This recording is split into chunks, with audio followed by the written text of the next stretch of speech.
2 ദിവസം ചേച്ചിയോടെ നിന്നിട്ട് ഇതേ ആദർശേട്ടൻ തിരിച്ച് കോഴിക്കോട് പോകാൻ കേട്ടോ. 2 ദിവസം നിന്ന് തന്നെ വലിയ ഭാഗ്യം കേട്ടോ. ആദർശേട്ടൻ വെള്ളിയാഴ്ച തിരിച്ച് കോഴിക്കോട് പോകാൻ നിന്നാ പിന്നെ വിനീഷേട്ടനൊക്കെ പിടിച്ച് നിർത്തിയതായിട്ടോ ഇവിടെ 2 ദിവസം കഴിഞ്ഞിട്ട് പോവാന്ന് പറഞ്ഞിട്ട്. അങ്ങനെ ഞായറാഴ്ച രാവിലെ ആകുമ്പോൾ തന്നെ ആദർശേട്ടൻ വേഗം പോകാൻ വേണ്ടിയിട്ട് കുളിച്ച് മാറ്റിയിട്ടോ. അപ്പൊ വിനീഷേട്ടൻ പറയണ്ടരാ വൈകിട്ട് പോവാം, നാളെ പോവാന്നൊക്കെ പറയുന്നുണ്ട്. പക്ഷെ ആദർശേട്ടൻ പിടിയാതെ പറഞ്ഞിക്ക് എന്തായാലും ഇന്ന് പോയേ പറ്റൂ പറഞ്ഞിട്ട് അങ്ങനെ പോകാൻ വേണ്ടി നിൽക്കാൻ. ചേച്ചപ്പനൊക്കെ എനിക്കേ ഉള്ളൂ കേട്ടോ. ആദർശേട്ടൻ ഒരു 11 മണിക്ക് ആകുമ്പോഴാണ് ട്രെയിൻ. ഇപ്പോൾ ഇവിടുന്ന് ഒരു 10:15 ആകുമ്പോൾ ഇറങ്ങി വെച്ചെങ്കിൽ പട്ടാമ്പിക്ക് പെട്ടെന്ന് എത്തൂല്ലോ. ഇവിടുന്ന് കുറച്ച് ദൂരല്ലേ ഉള്ളൂ. അങ്ങനെ ഷൂ ഒക്കെ ഇട്ടിട്ട് ടാറ്റ ബൊബായൊക്കെ പറഞ്ഞിട്ട് ഇറങ്ങാൻ. വടക്കാഞ്ചേരി സ്റ്റേഷനിൽ നിന്ന് നമുക്ക് എപ്പോഴും ട്രെയിൻ ഇല്ല കേട്ടോ. അപ്പൊ പിന്നെ പട്ടാമ്പി ആകുമ്പോൾ നമുക്ക് എപ്പോഴും ഉണ്ട്. അത് കാരണം ഒരു ട്രെയിൻ പോയാലും നമുക്ക് അടുത്ത ട്രെയിൻ വരുന്നുള്ള ഒരു ഇതിൽ നിൽക്കാൻ പറ്റും.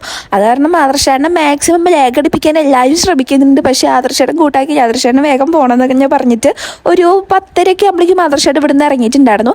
അങ്ങനെ വിനീഷേട്ടനും ആദർശേട്ടനും കൂടിയിട്ട് പട്ടാമ്പിക്ക് പോകാൻ കേട്ടോ. അങ്ങനെ രാവിലത്തെ ഒന്നും ഞാൻ വീഡിയോ എടുക്കാൻ മറന്നു കേട്ടോ. ചായ കുടിക്കുന്ന വീഡിയോസ് ഒന്നും ഞാൻ എടുത്തിട്ടുണ്ടായിരുന്നില്ല. അങ്ങനെ ഇതേ ആദർശേട്ടൻ പോയി ഇനി ഒരാഴ്ച കഴിഞ്ഞിട്ട് ഇങ്ങോട്ട് വരും കേട്ടോ.